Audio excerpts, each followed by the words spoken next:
great, it's another bass podcast. Well, hello there, and welcome to another episode of Oh Great, It's Another Bass Podcast. Happy New Year, Sam. Yeah, Happy New Year, Eric. We are hopefully starting this year with a boom. Yeah, with a bang. Yes, and some slap as well. Slap of the bass, man. Yes. So, I guess we should summarize 2022. Musically, was there anything particularly enjoyable? You mean like new releases and whatnot? Yeah. I mean, yes, there was. I mean, 2022 felt kind of like, you know, the gears started turning again after the whole pandemic lockdown, 2020 and 2021, I guess you could say. Yeah. I mean, there was new stuff from Haken, Winery Dogs. Yeah. Let's see, new Metallica. We got a new Metallica song as well. So there were a lot of singles released. I guess I have a feeling that more and more bands, even the big ones, are kind of adapting the release lots of singles before releasing an album approach. Which I have mixed feelings about that. I totally agree with that. You have to adapt to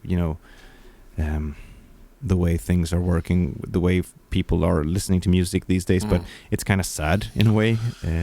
Yeah, and the problem is with a lot of like single releases. If they release a short album, you already had 3 singles, and there's only 4 more tracks on the album. And one of them is just an intro track. You've already heard the entire album, basically. Yeah, I think it was Periphery who did like I don't know if it was like 6 singles or something from one of their albums. I mean, and I totally understand it, and I mean it's nothing against the bands who do it. I mean I do it myself with whenever I release stuff.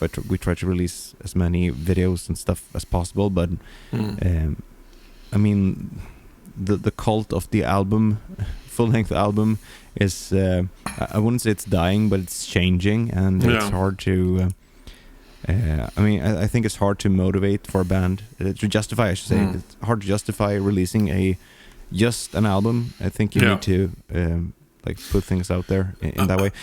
Yeah, sorry for going on. No, I agree, and it's like we were both born in the late 80s, right? So we grew up in the 90s basically, and we had cassette tapes, we had CD players, and like you say, the cult of the album. When I listen to an album, I listen to the album. I want to have that whole, not just songs that's just like taken out of context. I want the whole thing, you know. Yeah, the full experience. Yeah, of, the sequencing is such an important aspect of it as well. Absolutely. I mean, I try to do that as well, and that's actually one of my few New Year's resolutions is actually to listen to more music. Yeah. Because I don't know why it is. I think it's that every time that I'm by myself during the evenings, I just sit there and practice bass instead of listening to new music. And I think I should probably try and incorporate, listening to new stuff and learning new stuff, and or just enjoying new music. I think I need to really stick with that. My problem is when people recommend music to me, I can't help to pick it apart. I'm musically damaged, as you say. Yeah. Yrkesskada, as we say in Swedish. And I don't know. Sometimes you don't see the forest for all the trees. Like sometimes you get caught up in the details. But then again, in music, when sometimes something just sounds so downright bad or stands out in a way that you can't ignore, then it's hard to get over for me. Yeah, I mean, and like to segue into something regarding that, this I think it was on Christmas Eve. I put on. Oh, was that Harry? Of course it is. Hello, Harry. On Christmas Eve, I was peeling potatoes and prepping dinner, and I put on a Frank Sinatra Christmas album, like one of his earlier ones. Nice. And I was just standing there in the kitchen, almost crying because it was so amazing. Because it was like string section and full on big band, and they had this like vocal group who did like 4-part harmonies. And when you think about it, like everything was done live. Everything was like, okay, this is one of the takes that they had off the floor.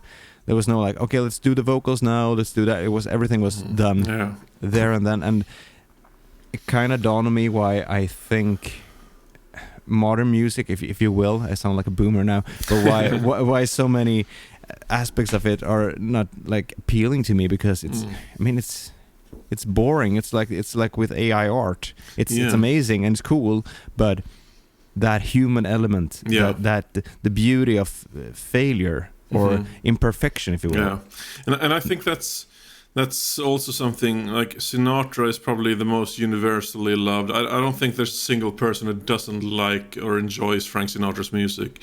And just like you said, Sinatra, he was a perfectionist, and if like the way that he actually sings live, as you say, it's better than on the record. Yeah, I mean, it's just. And like you say, the life in music. I have an example. I used to play a lot of skating video games when I was young, and they had like Tony Hawk's Pro Skater games had amazing soundtracks when I was young. They had like a mixture of amazing underground hip hop, skate punk, metal, and everything like that. And they re-released the two first games in a remake that's really good, and they released a lot of new music tracks as well. And the contrast between the old music tracks from 20 years ago and the new music tracks was so staggering to me, because everything was quantized, everything was auto-tuned. And I mean, I know we're both fans of Rick Beato, and Rick Beato shows you that if you auto-tune like a vocal harmonies, it makes the music sound flat and boring. And bland. Yeah. Because like I said, there's no tension. Like the small imperfection. Who cares if it's a few cents off? That what makes it special. Exactly. But in this case, getting back to these games, the difference was so staggering. I had to turn off all the new songs on the soundtrack because they literally like I just couldn't get away from how everything sounded so artificial, No. And I don't know when that actually changed, because now like it's in every genre now. Every genre needs to have those perfectly auto-tuned or vocoded vocals, whether or not it's used for an effect or if it's used to hide imperfections. But the thing is, it's not needed. If you listen to something like Britney Spears, the raw vocals for Toxic, she nails that song. Like it's amazing to hear. There's so many good, especially female vocalists these days, that they don't get enough cred because they're so auto-tuned to death. Yeah, and I mean, I think that kids are, they are so used to it that when it's not there, I think, I don't know if it wasn't Rick Beato who said this, or maybe it was that when there isn't auto-tune on the vocals, people are like, well, there's something wrong here. Yeah. Why and that's terrifying. It's and I mean, it kind of has gone down the same rabbit hole as photoshopping and Instagram filters and all of that. It's I mean, I've seen these clips of models on Instagram who like, okay, here's what I really look like, here's how we do it in the pictures, like how you suck in your tummy and everything, like you need to think about positioning. It's like, I mean,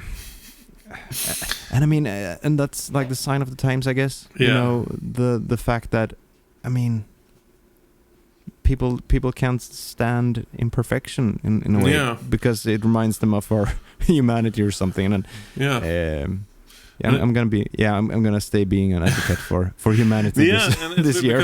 because I mean I've sung in choirs pretty much all my life, and a choir usually has the problem of if you start in a key and usually the key gets lower. If it's a long tune, because that's just natural. And as long as the choir is in tune with each other, it doesn't really matter, unless you're playing with an orchestra, but then you can adjust your ear reference point. You have a reference point. And I remember we recorded in a church, which is the dumbest thing you can do as a choir, because the acoustics can be like a killer. But again, it was live. Everything was live. There was nothing plastered on afterwards. We did every take live, and if we had a bad take, we just did another one. We stayed in that church for I think 14 hours, in one day. So it's like we were done at like 2:30 or something. Oh, shit, you must have been exhausted. But again, those we talked about this in the last podcast. There are some imperfections to music, but those imperfections are what makes it interesting. Yeah. If it's too perfect, you don't really recognize it as music, but it's more like a MIDI file, you know. Yeah, and I think it's our job as musicians to kind of stay around when it comes to the production of things. And I mean, I remember when we released our debut album with 6 Feet Deeper, we got some slack, okay, you didn't out-tune the vocals here, like you should have. Like, why should we? Why? Yeah, because Sarah's she's so dead on pitch, and whenever she like ever drifts so slightly, it's never out of tune. Wait, did you get flack for not using autotune or for using? No, for not using. It's no autotune, no time alignment. Everything was done. I mean, there was no click track on that album. We did the rhythm tracks on the floor, off the floor. And I overdubbed some of the bass parts because there were some like tricky tapping things. But I mean, I think the world needs more of that, and that's. I mean, like Greta Van Fleet is one of those bands that I really try to listen to, because they feel kind of real in that regard, especially like when you see live clips of them. Yeah. But yeah, I mean, it's and obviously it's all subjective to a point. I mean, you can objectify music, but then it becomes more of a sport than an art, you know. And you don't have to be a competent musician to make good music, but a competent musician can tell when a musician isn't competent, you know. Yeah. And that's just a fact. Yeah, and man, we really went down a rabbit hole here. Well, I figured we'd start this year by having some controversial topics, and we'll get into the controversy later on. Yeah. But yeah, what do we want for this new year, gear-wise? What are we looking forward to? I just shot a video of my new pedalboard setup. I've sent you some pictures, and I mean, I got my hands on the new Chuck's Crux power supply, which is for the Quad Cortex and the HX Stomp and all of that. And I was really excited about that, like the whole year of 2022, and I guess it was delayed due to component shortages and all of that good stuff that we've been dealing with for the past few years. The C stuff. Yeah.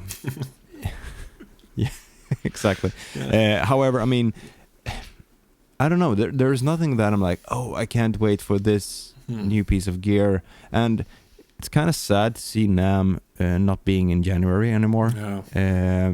Because that was like a real big moment. You sat in front of your computer and like refreshed all these guitar pages just to see something new. I think it's going to be in April this year.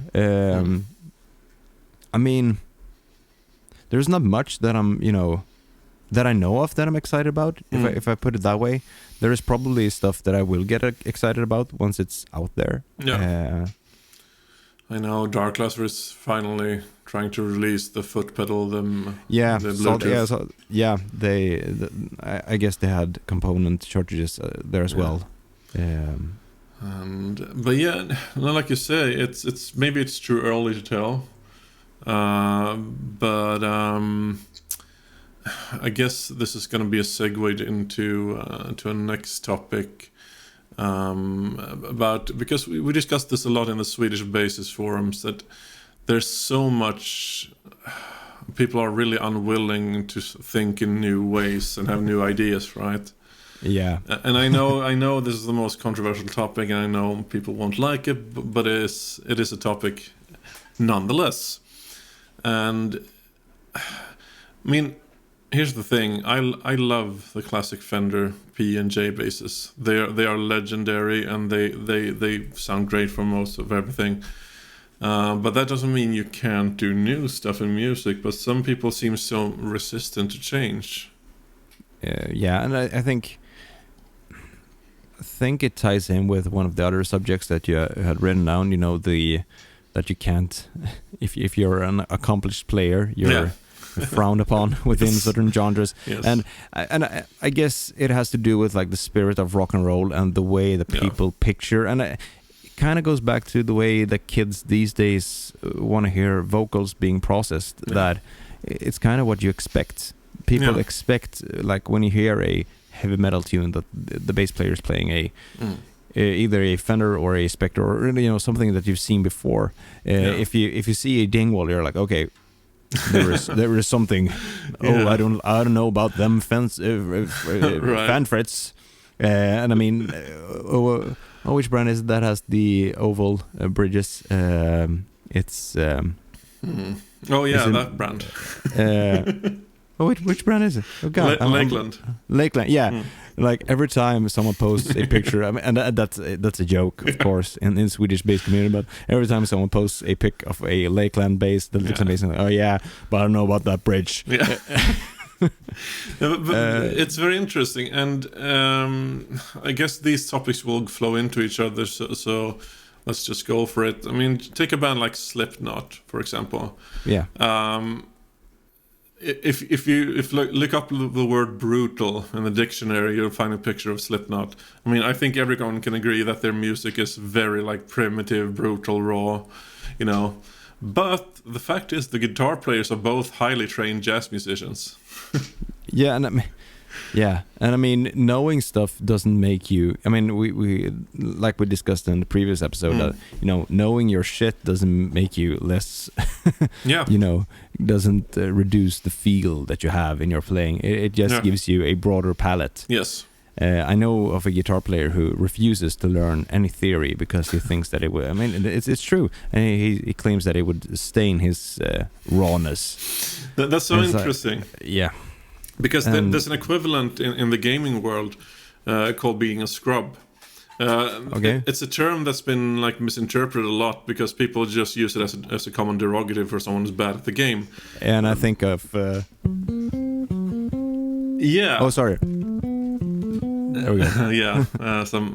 That might be copyrighted. But anyway, a scrub, it's used as a general derogatory term, but it has its origin in the fighting game circuits. A traditional fighting arcade, you have these, you have like the stick and you have the buttons. And the reason they call it scrub is a scrub. He would scrub the buttons, because he doesn't know what it's doing. But then it has evolved to mean someone that doesn't play by the rules of the game, right? Okay. So a scrub that loses a fighting game might say, "Oh, why are you using that cheap tactics? You're just throwing fireballs." Well, why don't you just adapt to that and like do something to counter it instead of complaining about it? It's a person who makes these own rules in his head, right? And those are the only rules they can play by. And to connect that back to musicians, I think that's a lot of what we're talking about. And I mean, I think it has to do again with how people perceive, especially how it should look. I think if people were listening with their ears, they wouldn't mind whatever you were using. But people are listening with their eyes. Of course. I mean, when I posted my Steve Harris bass, the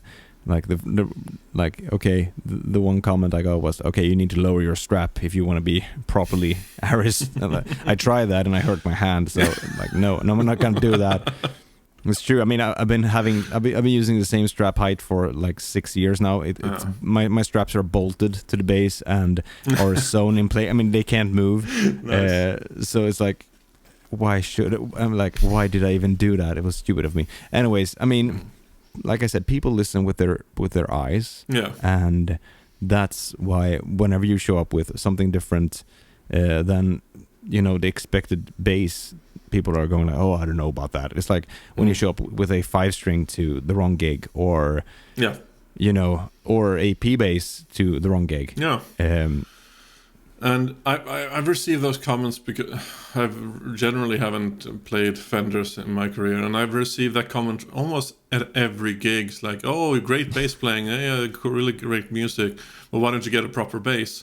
And it's like, because I like playing my bass. It's like, if it sounds good and the music is good, who gives a shit, you know? Yeah, did you mind when you were listening? Like, did it bother you? Exactly. I mean, I got that when I was using I did like this was way back. I did on when they released Book of Souls. I did a few covers from that album, and I used my Fender 5-string because I didn't have a 4-string at the time, and I got a lot of slack for that. Oh, I don't know about you using a 5-string, but I never played the low B string. Like there was never a low.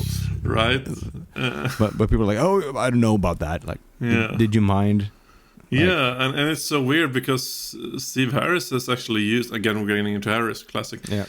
He's actually used quite a few non-Fender P basses during the career. Yeah. The Lados. Yeah, the Lados. The Lado Unicorn and whatever it was called, and he used an Ibanez, a Roadstar.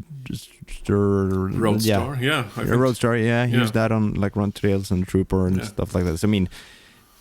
But I think a lot of it has to do with people projecting their own insecurities. Yeah, I mean, I'm old enough to admit where my weakness is as a bass player, but I also know what my strengths are. But there's so much like marking territory within musicians. Yeah, territorial pissings. Yeah, that again makes it into a sport. That it has nothing to do with the art. Our basses are just our tools, and we use the tools we like, you know. Yeah, and I don't know. It's so weird.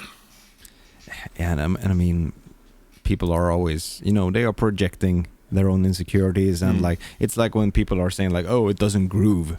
Yeah, it's like, yeah, that's your perception of groove. Yeah, it's like when they say like, "Oh, Mike Portnoy doesn't groove," or Billy Sheehan doesn't groove, or Dennis Chambers doesn't groove. It's like, what? What are you saying? Like Toto doesn't groove. What?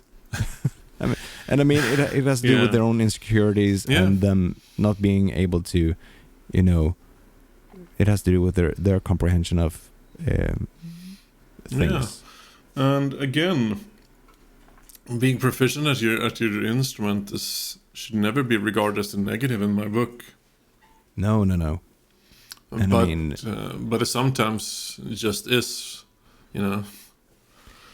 Yeah, and it all comes down to, you know, it's like boys at the playground. It's always like that. Yeah. You know. Oh, you know scales, so that's stupid. I need scales to rock out. My dad is stronger than your dad. Yeah, and he doesn't need to know scales. Exactly. No, and like I said, I'm a chameleon when it comes to genres. I've played everything from, you know, jazz to classical music to folk music from all over the world. And there's always, you know, the one guy after the gig that has to have an opinion. Yeah. Always. And it's, why can't you just listen to the music, you know? Yeah. I mean, I've gotten so much compliment from both professional musicians and from like just friends, like, oh, you're such a good bass player, you really hold the band together and so on. And when I get the comments, yes, yeah. So why do you keep complaining about the bass I use? What does it matter? You know, if I'm doing my job, it doesn't matter what bass I'm using. No, exactly. But yeah. It has to do with, like I said, it's projection of their own insecurities and what they are expecting you to do or play. Yeah. You know, they are expecting, you know, okay, if you're a good bass player, you're using a bass of brand X, and that's the only thing that's allowed. Yeah, and it's funny because one of the few recordings I've done that I'm featured on, we played at Svenska Grammofonstudion in Gothenburg. You know, the famous I know soundtrack of our lives and everything. And I had brought a Warwick bass there, a 4-string, and honestly, there was nothing wrong with the sound, but the singer, I won't name it, insisted on I have to use the old beat-up Fender jazz bass in the studio, which was almost literally unplayable. It was in such bad shape they'd actually gaffer taped the upper frets because they couldn't be played. And the setup was so bad and like everything, but in the end I still came out sounding like me. I can hear myself in the recording. Yeah, I can hear my sense of rhythm, my sense of timing, and that was all done live in the studio. Everything, no overdubs or anything. That's cool. Yeah. But again, I would have been much more comfortable on my own bass, and that would be my point. I've seen so many studio technicians and producers say, "Oh, you got to use this bass. Oh, you got to use this bass." And sure, if you're a session player, you respect like the customer. If they want you to use a certain bass, you do it. If they have it, whatever, you know. Absolutely. But if they hire you to get your specific style, let the bass player be the bass player and have their sound, you know. Yeah, and like, oh, use this studio bass instead. It's like, why is my bass broken? Is it what's wrong with it? I mean, sorry, go ahead. Yeah, I mean, I can understand it if your instrument is not up to par. If it's like badly intonated and the strings are old and it sounds it's buzzing and sounds like shit. Yeah, totally get it. But yeah, I mean, take Alanis Morissette's "You Ought to Know," one of the singles from Jagged Little Pill. Flea is playing bass on that track, and like you would never say to Flea, "Oh, you gotta play this, or you gotta play like this," because Flea is Flea, you know. Yeah. Whether or not you like his style, you can definitely hear it's Flea, and you wouldn't have it any other way, you know. No, you can't deny that he's an icon. Yeah, and like he does what he does, and he does it great. It's like it's the same with Chuck Rainey on like the Steely Dan stuff. Oh yeah, Aja, yeah. Or is it Aja or Aja? I never know, but I don't know. Yeah, but they were like, you can't use your thumb on this. Yeah. And he turned his back whenever we were like, whenever we wanted to do some slapping.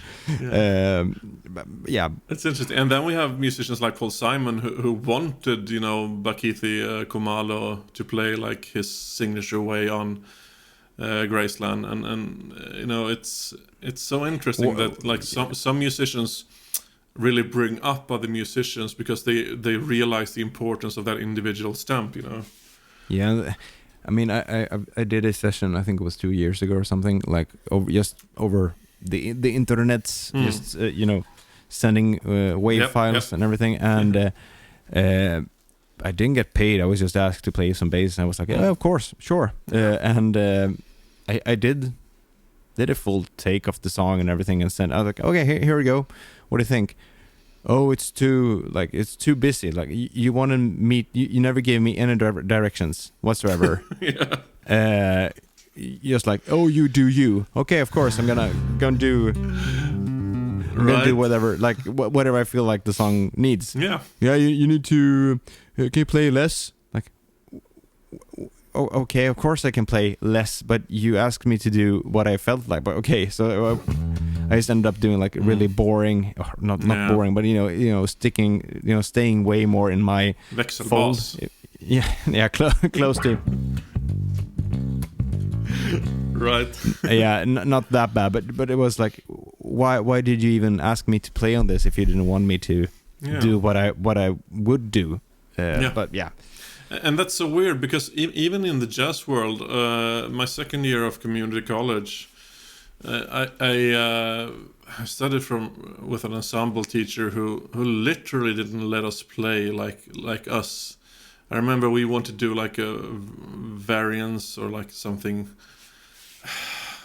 I don't know, something about the tempo or like how loud we played, and he was just like, no, you can't do that. You can't play like that. And we were like, seriously, we are the ones playing. Like music, and especially jazz, is about free expression, but you're trying to like dull that expression. And that's we were close to like just walking out because we were tired as a teacher, and it's like yeah screw this, like we can't do this anymore. If you don't let us play the way we want, we're not going to do this, Oh God. Yeah, they literally forced us to not play in a certain way, and that's when I realized jazz music wasn't for me. Killed my love of jazz, if I ever had it. No, it's not dead. It just smells funny. Yeah, exactly. Hashtag Frank Zappa. Yeah, hashtag Frank Zappa. But going into jazz music, I mean, jazz is a musician's music. You have to be skilled to play jazz, and that's okay for some reason. You never hear, oh, the jazz was so bad. Oh, the guitar player was too good, or the drummer was too good. No. Yeah, right. But then you go to the rock. opposite. Yeah, then you go to rock music and it's like, oh no, you can't play fast because it's not rock and roll. No, you can't play, cleanly. Yeah, That's not rock and roll. It's like, yeah. why? But I mean, music is just like art is in the eye of the beholder, and I don't know. I never understood that kind of what's the word, like discrepancy between music genres. It just doesn't make sense to me because it limits the expression of the individual musician as well. I think it like comes back to who plays it and who. I mean, jazz and prog and all of that. I mean, let's face it, it's musicians' music. Yeah, to a certain extent, and it's listened to by mainly musicians these days, or people who are aware of how things are supposed to be. Yes. And I think that's why it's allowed and even frowned upon when you're not competent enough. And that's also a different topic. Like why, like the elitism on the other, But I mean, rock and pop and punk and everything. I mean, it comes from that type of music doesn't come from the need for skill at an instrument. It comes from the desire to create music, and I think that's why it's frowned upon, if you will, and like, oh, that's not grooving enough because he's too competent. Right. I mean. And it's weird because I realize now, looking back at my musical education, especially going into high school, people were always telling me, oh, can't play like that. Oh, you're playing this wrong. Oh, you can't do that. And I realize now that really set me back in what I became as a bass player. Whether that's good or bad, that's something else. But I was very much into the proggy stuff, and I had really good technique. I could play really fast, really cleanly, but I've lost that a lot because people kept saying, "Oh, you're doing this wrong. Oh, you shouldn't play this music. Oh, do this." And ultimately, I think if I just put my foot down more and like stood up for myself, I would have continued on that path. But I don't know. What was your experience during your? I never asked about your musical education days, but that was my experience. In high school, I mean, I was kind of wrong in a way. I was doing. I was doing the wrong type of metal, if you will. Of course. I was really much into like the more melodic, whereas the thing considered to be hip was more of like the thrashy stuff, which wasn't for me at the time.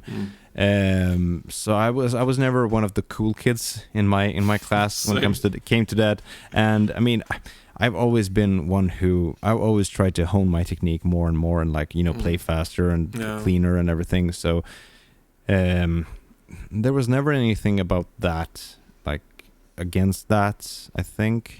And then when I went to college, I mean, it was a very, I mean, I found my group of friends, which I stuck to in a way, and like, I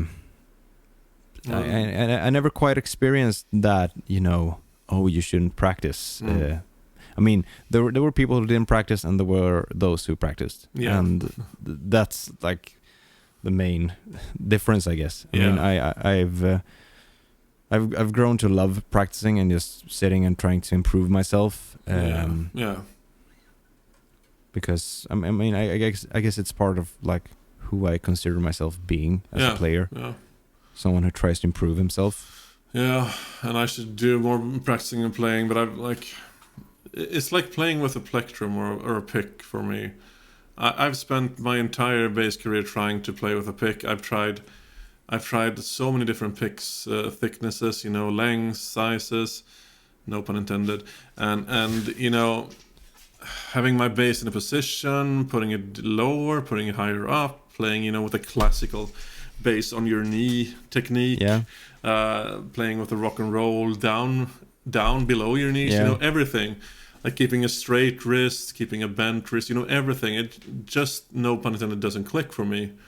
And I honestly can't explain why, because my timing gets completely lost when I play with a pick. It's like I'm a different person. It doesn't sound like me.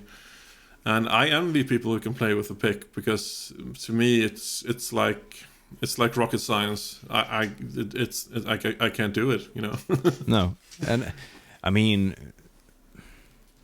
and then again, have you ever found yourself like sitting there like, oh, I wish I could do this with a pick. I need this. No, that's true. No. On the other hand, but no, and then maybe you shouldn't like dwell too long on the subject. It's like, I mean, I've been secretly practicing, you know, doing double thumb stuff, and it's like I don't use it that often, but it's a great tool to have for me, and I found that I have some use for it, but I mean, like, you know, it's like practicing yes, oh, that was a terrible pronunciation. Yes. You know, yes.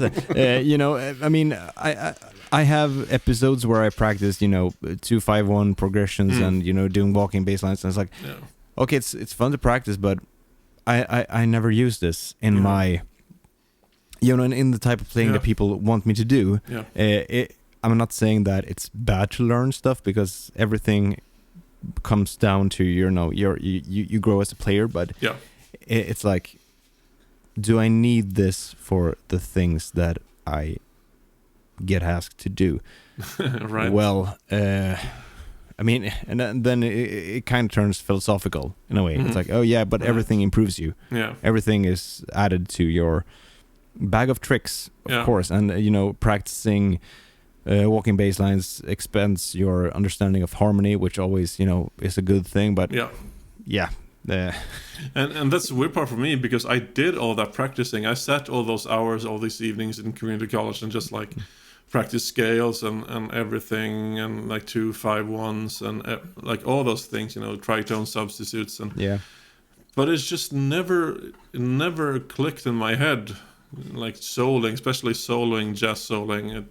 When I try to bass solo, I sound like a rock player, you know. And not that there's anything wrong with that, but it's just, I mean, I guess I could play the Metropolis solo fairly well, but if I wanted to, that's like a party trick. So, and I'm getting sidetracked, but I did all that. You know, I studied the jazz theory. I did all my prep. I did all my practicing, but it's just, I just never got around to it. And it's so weird, because, I mean, usually when you practice something, eventually you'll get the hang of it. It'll start to make sense, but it never did for me. And did you ever need to use it? You know, was there ever an occasion where it was like, I need to learn this because I've got a gig coming up in 2 weeks and I need to know this by then? Because I found like, last year I actually threw myself under the bus and like, okay, I need to learn how to play jump with my feet, keyboard part, which was utterly stupid, but it was fun to do, and it made me improve as a player, and I've been thinking about it for years, like, oh, I should do this. And then I had a gig where I needed to be able to do it, and I give myself a 7 out of 10 on that gig, like the way I actually got it down. But I mean, the fact that I had to improve myself and had a goal with my practicing, I think that's like a huge part of it. Like if you have a goal with your, you know, okay, I need to learn how to properly solo, or I need to transcribe this solo by Coltrane or Jaco or whoever, because I need to do something similar at this gig in a month. Then you have something to work for. Whereas just sitting down, you know, just doing like that, it's like, okay, it's great. You build some strength, but if you don't have a goal with it, why? That's a really good point. You're making like an excellent point in that you need to have a purpose for it. And I guess when I was studying jazz, we didn't play enough together, I think, in a band, you know, to like utilize the practicing. I feel. And that's pointless. I mean, the best practice for me has always been to play in a band. I find because you can be a good sovrumsmusiker, bedroom musician, YouTube musician, but then again, put yourself in a band and you get lost, Yeah.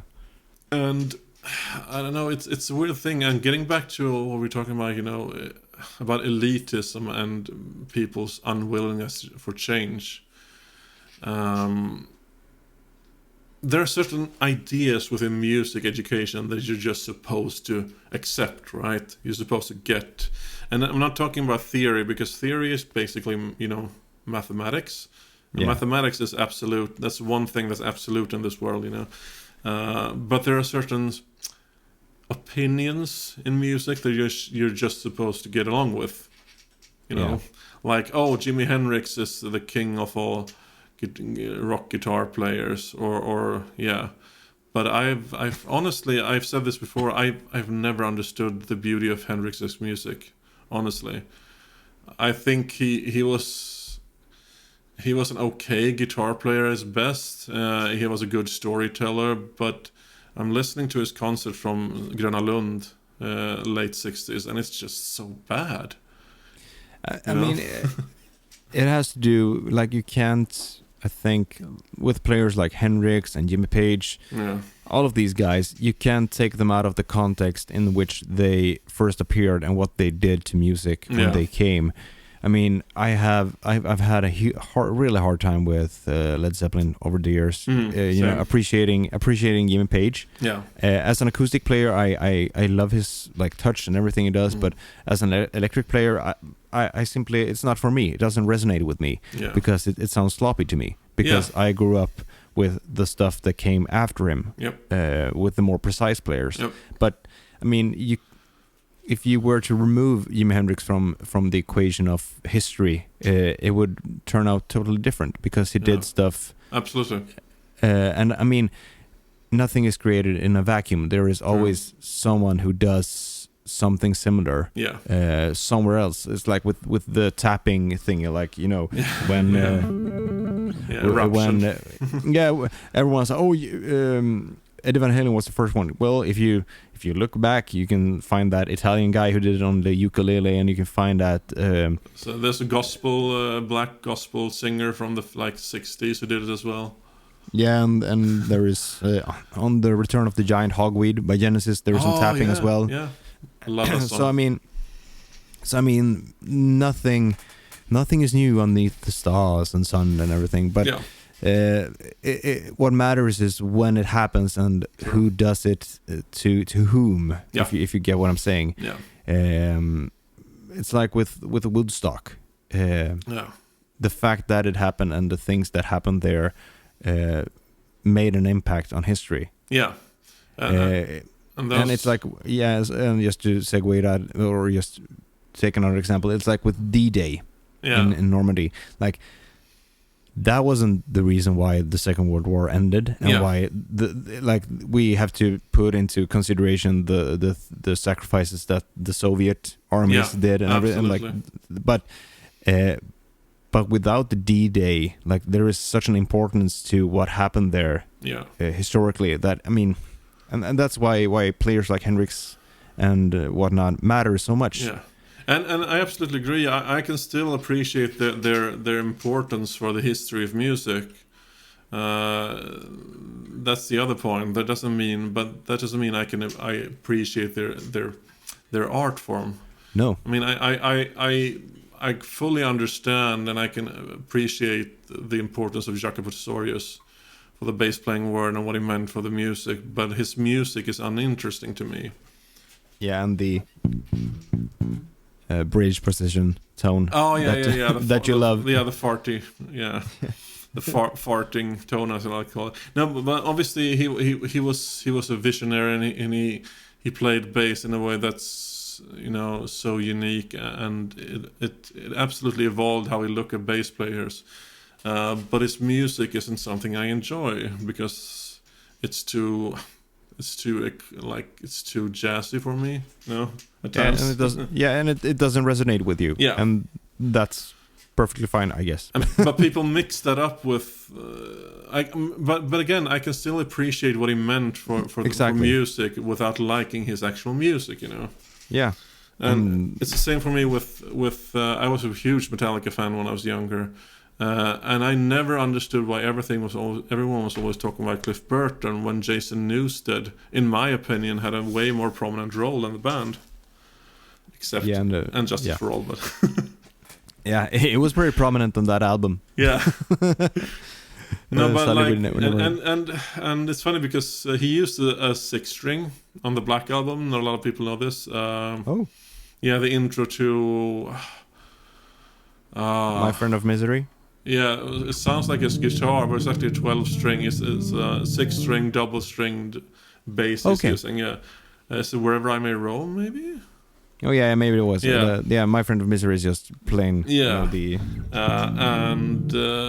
and it's funny because Jason Newsted again. He used alembic basses a lot in Metallica. A very not typical rock brand, you know.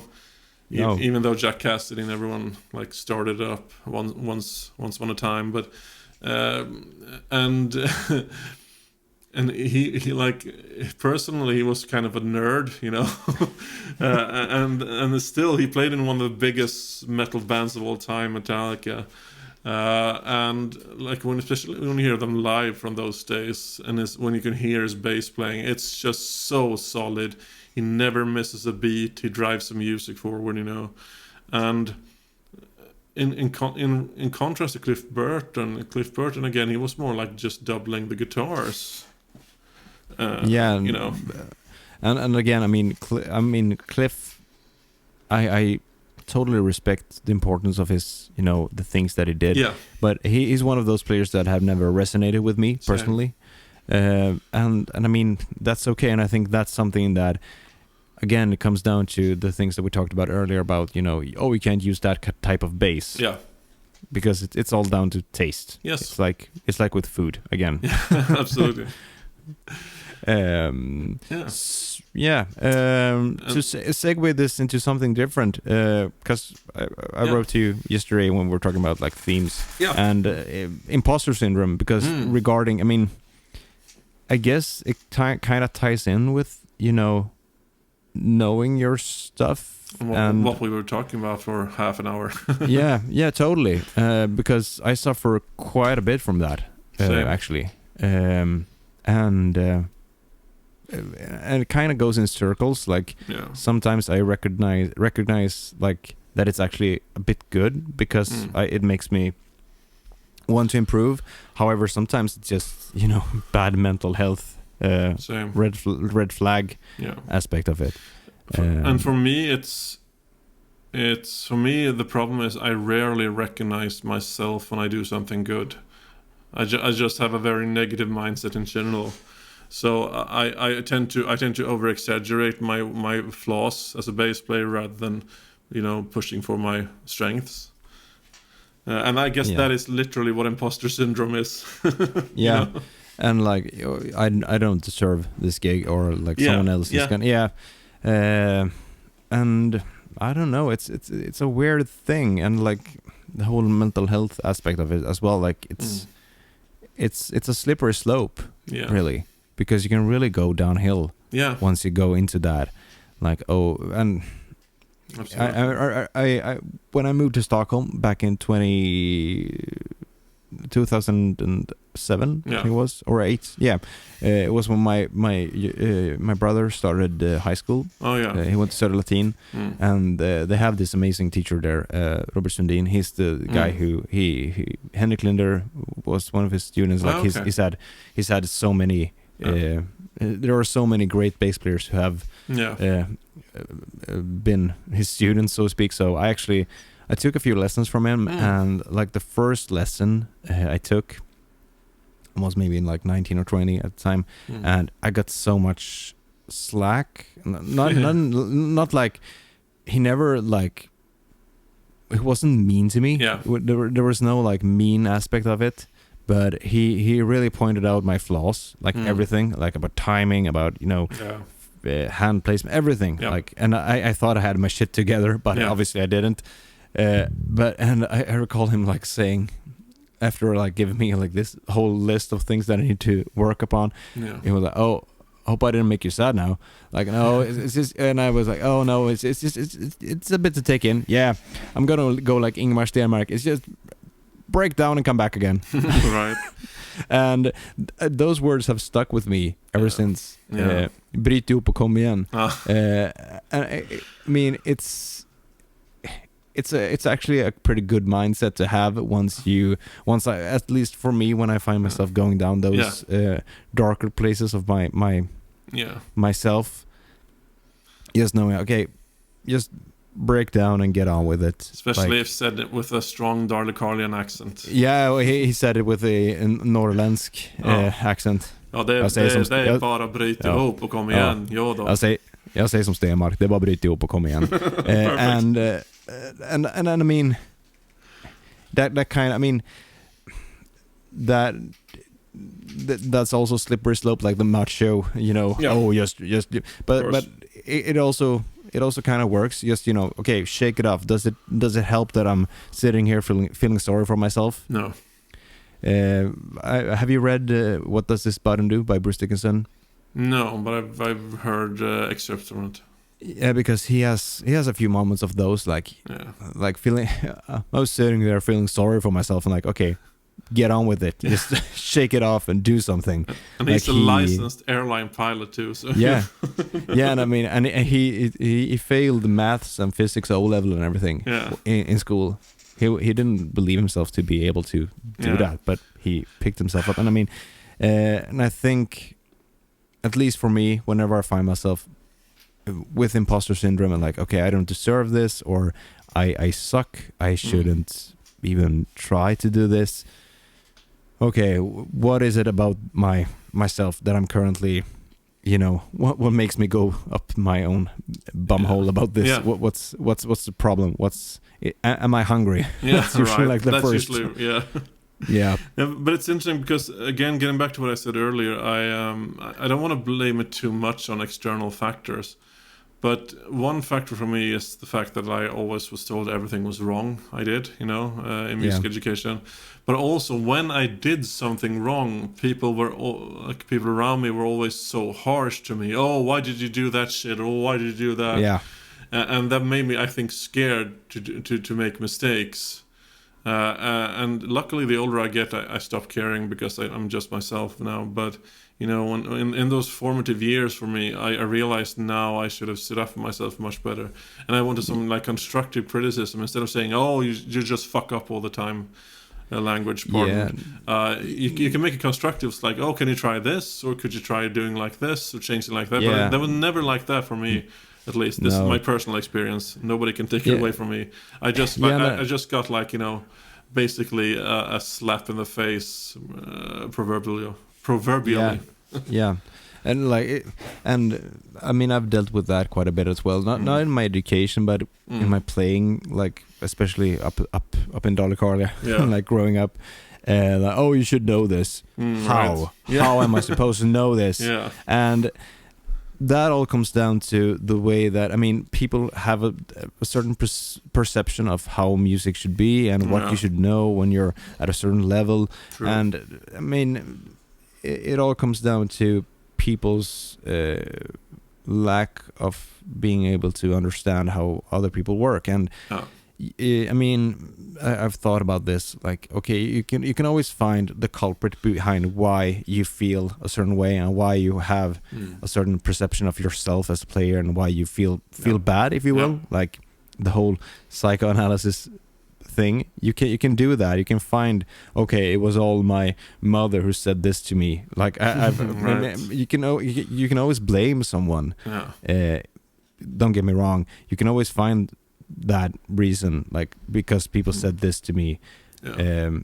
But then again, like you are you, and you need to find your own footing. And build your confidence, and that's true. You know, adapt those things. I mean, I've had so many like occasions, you know, when you're playing like these. And all of a sudden there's like, you know, Kristina from Wilhelmina. Have you played that song? Oh yeah, actually I have. Yeah. Because the first I thought I knew it because it's a simple song, but it changes key in the chorus. There's a key change, and it's not like, I think it's like a 12. No, it's not. Like, it's like 14 bar period. Like it's a strange period, and it changes key in the middle of the chorus, like at the tail end.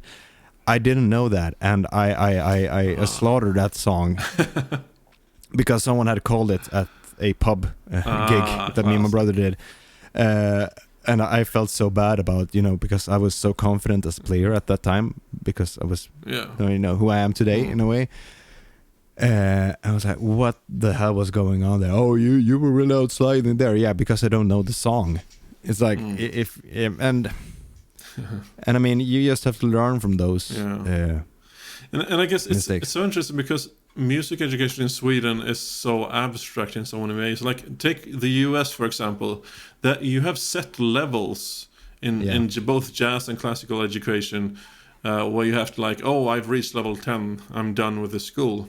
And that's kind of a cool relief in a way, because then they know like the teachers know they've taught right, and the pupils know also they've learned and studied. We don't have that in Sweden.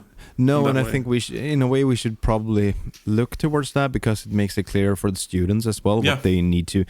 I try to apply this whenever I teach, especially like drums and stuff like that. Okay, here's the basic level, here's the more intermediate, and here's the advanced level of playing a simple drum beat. Yeah, because it makes it clear for the students, and I think that the students need that, and there is no hard feel. I think like a lot of teachers are also afraid of making their students sad. If you get what I'm saying, like, oh, I don't want to tell him that he's only level 3 when he thinks he's level 4. I don't want to like. But that's the Swedish education system in a nutshell. We're too afraid to tell someone something like that. Yeah, we're tiptoeing around things, and it's clumsy. Yeah. Because I mean, there is nothing mean about being straight towards someone with what they need to improve. You need to have you need to base it on something. You can't just, okay, I'm gonna fail you because you're an asshole. That's not how it works. You need to have like, I need to fail you because you don't know how to do this, or you're gonna stick on this level. And you have to be clear with your students about that. And I think, and then we have, at the same time, we have this jantelagen here in Sweden as well. Like, and I think that's also something that ties back to the things that we were talking about. Oh, you shouldn't believe that you're. Jantelagen essentially is like, you shouldn't believe that you're something because you're not. Yep. Which is it's all so backwards. But anyway, it's interesting what you say. Yeah. Because I recognize your experience and so much my own experience. Yeah, and you're afraid to ask things that you think are stupid. Yeah. Whereas like so many people really don't know. Like, you think that everyone else knows. Yeah. But they usually don't. Like I had a clinic a few months back at Rytmus, a music high school here in Stockholm. Yeah. And after the clinic, there were a few students who approached me, like, just wanted to say thanks. And there was this girl who asked me a bunch of questions because she was like, "What's a preamp?" Because I had been talking about preamps and stuff like that, and she was like, "What's a preamp?" Because she didn't dare to ask it at the clinic. Yeah. And then I realized maybe none of the students understood what a preamp was. Right.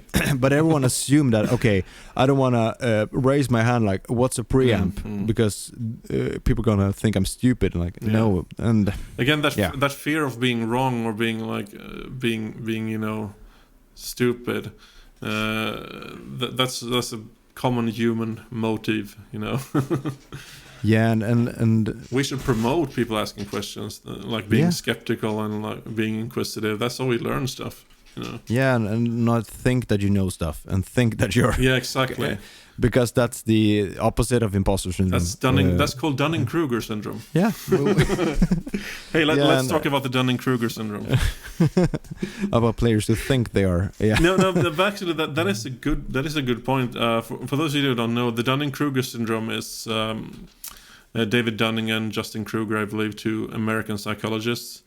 To put it simply, the less proficient you are at something, whether it's cooking, playing music, drawing, it could be anything, driving a car, the more you tend to exaggerate how good you are at something, and vice versa on the inverse.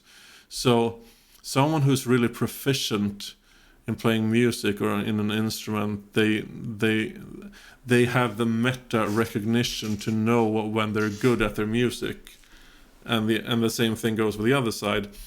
When you're new at something, because everyone is new at something at one point, you don't have the meta recognition yet to realize what you're lacking, and that's where a good teacher comes in. Yeah, and that's the opposite of imposter syndrome. Yeah, in a way. it is. You think that you know everything. Yeah, exactly, and the arrogance of youth. Yeah. Gotta outplay everyone. But speaking of set ideas in music, the debate regarding a high or low setup on bass. Let's get into that.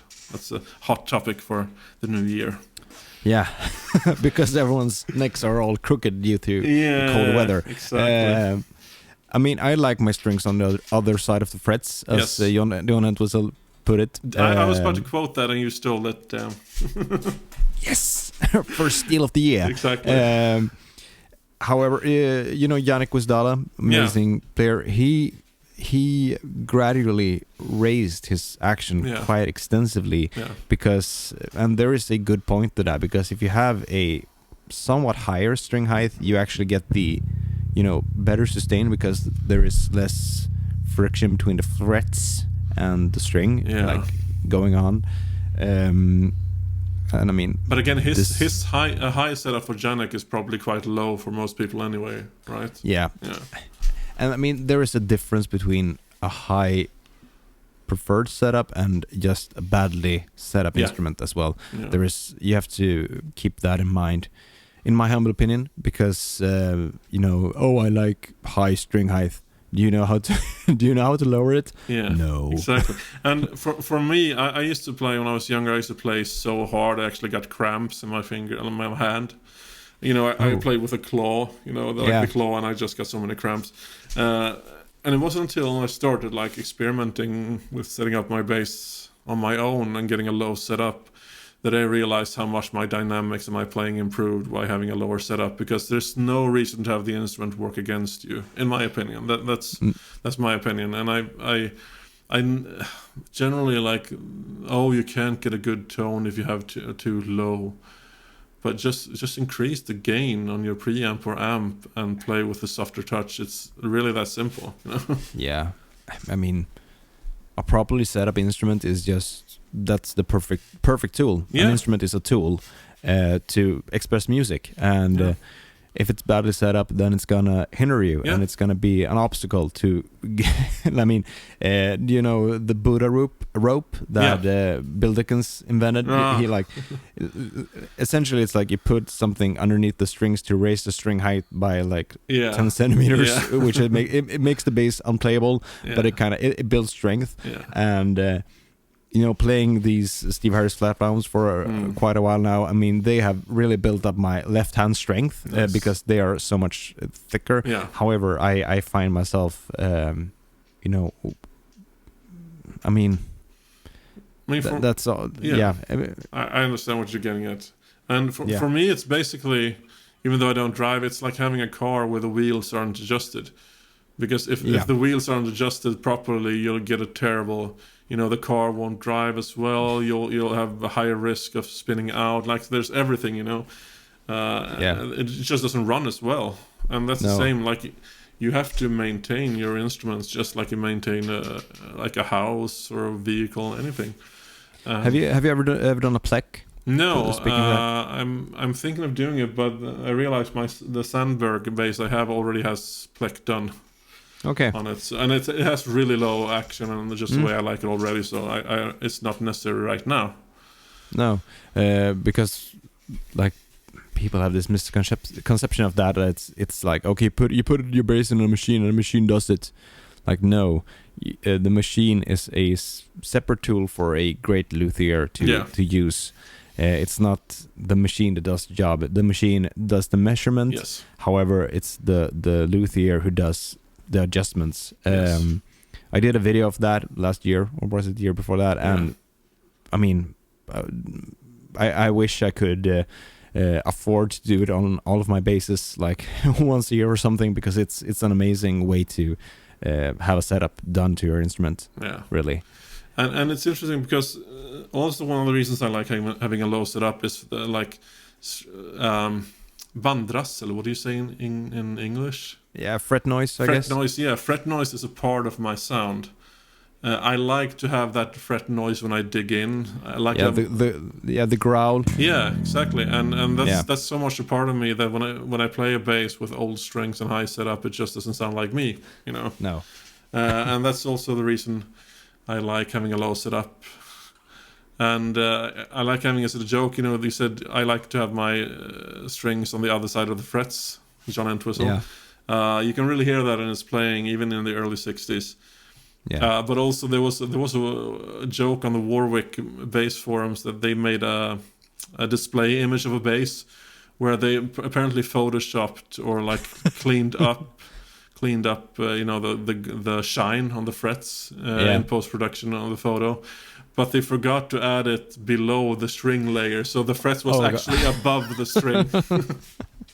Like the string was literally under the fret. That's amazing.